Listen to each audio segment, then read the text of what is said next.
identifying his enemy. Dutch's motivations remain a subject of debate. Some experts suggest that he suffered from a combination of narcissistic personality disorder and delusions of grandeur, believing himself to be infallible despite overwhelming evidence to the contrary. Despite every evidence stating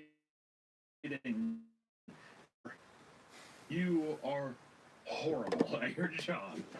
Man, you stupid. His lack of remorse and continued insistence of his competence suggest a deep psychological disturbance. Which, that raises something, because to me, I was picturing a guy who, showing up and he's just like, it's easy, this is easy, and he does a shit job. This almost makes it seem like on purpose he was maybe doing it. You don't think so? To the extent of him, haphazardly doing something, being done, it's fine. I don't know, there's, certain levels to it. In my mind, I think that he was just, terrible at his job. Hey. I think he was I have a PhD. Talk to me like that when I got a full ride at DeVry University. Yeah, I took the whole course on my Toshiba laptop. I think I know my way around a spinal cord. A Ryobi drill.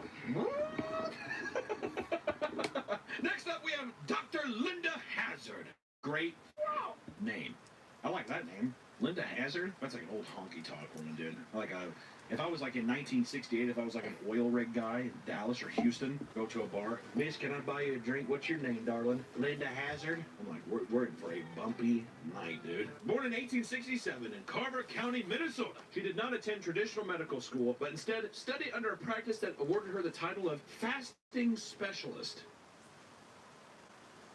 Don't know what that means. Despite lacking formal medical education, Hazard obtained a license to practice medicine in the state of Washington due to a loophole that allowed practitioners of alternative medicine to be licensed. Hazard was a proponent of fasting therapy, a method she claimed can cure a wide range of ailments by cleansing the body of toxins. So basically a purge, like a purge doctor. Don't eat for a long time and shit your brains out. You'll feel fine. You'll feel so good. Her approach involves severe dietary restrictions, often limiting patients to a diet of small amounts of vegetable broth and juice, sometimes for extended periods. In 1908, Hazard published a book titled Fasting for Cure of Disease, as well as establishing the Hazard Institute of Natural Therapeutics with her husband. The facility was marketed as a sanitarium where patients could undergo her fasting regimen.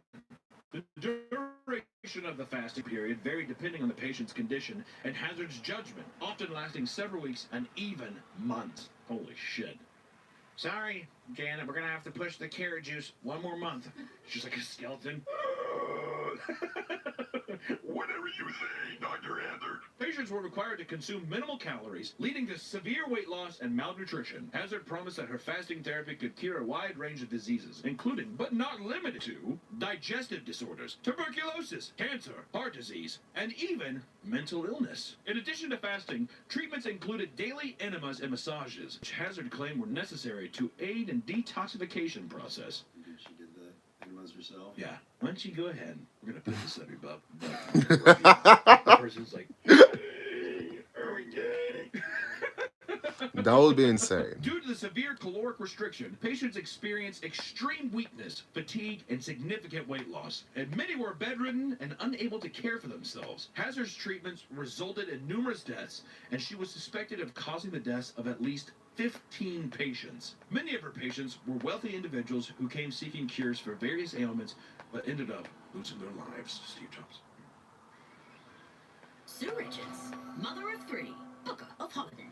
Oh, that does look nice. The Paul's calling, you said. A buffet breakfast? Many of her patients were wealthy individuals who came seeking cures for various ailments, but ended up losing their lives. Steve Jobs. Okay, damn, that's a lot. Hazard was known to exploit her patients financially. Well, that's a shocker. She often had them sign over their assets and estates to her control, using their weakened states to manipulate them. My God. So you gonna sign over your page today? What? No. Okay, 4 more weeks of carrot juice for you. We'll see. 4 weeks later, you ready to sign? What?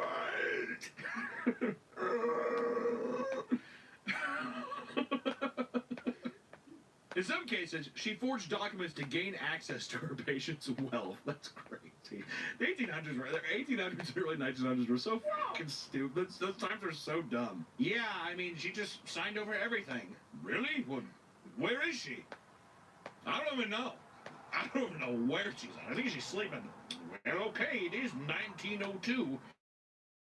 That's fine with me.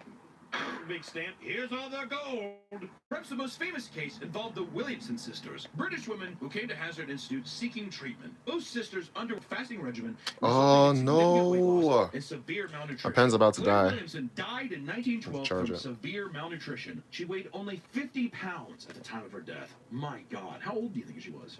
They must be like 60, 70. They were really that old, you think? That's insane. I mean, like, the bones probably... Be right back. They probably only weighed the bones then. Oh, wait, they look a little bit younger. Because even if it's a child, that's crazy. That's like maybe 30, 40. Wow. Insane. Dorothea, who barely survived, later testified against Hazard, revealing the horrifying conditions at the Institute and the extent of their suffering. And in 1912, Hazard was charged with manslaughter for the death of Claire Williamson. Witnesses testified about the severe malnutrition, lack of medical care, and financial exploitation they endured. Hazard was found guilty of manslaughter and was sentenced to a minimum of 2 years and a maximum of 20 years in prison. Once again, welcome to the early 1900s. You're either going to serve 2 years or 20 years. It's up to a coin toss. We're going to be giving that to the local clown. Go ahead, local clown. On a unicycle. Nightmare prisons for people that had mental disabilities or epilepsy, or maybe they were a little kooky. They could, people just beat the shit out of them, did all kinds of things. And today I just kind of wanted to talk about something